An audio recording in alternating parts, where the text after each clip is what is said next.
Hello friends, welcome to Instant Nerds. Today we will learn how to use AI to write event invitations. Over here I am using ChatGPT, but you can use other AI agents as well. So first of all, make sure that you have logged into your ChatGPT account.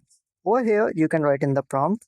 Let us consider that I am having a birthday on 20th of May. So I will be writing, please write an invitation of my birthday. Birthday is on 20th May 2025. Write a sweet and beautiful invitation regarding the birthday and also include a warm welcome from the host. Now hit enter. So here you can see that ChatGPT has given me the event invitation over here. Thank you so much for watching the video. If you like it, please like and subscribe to our channel.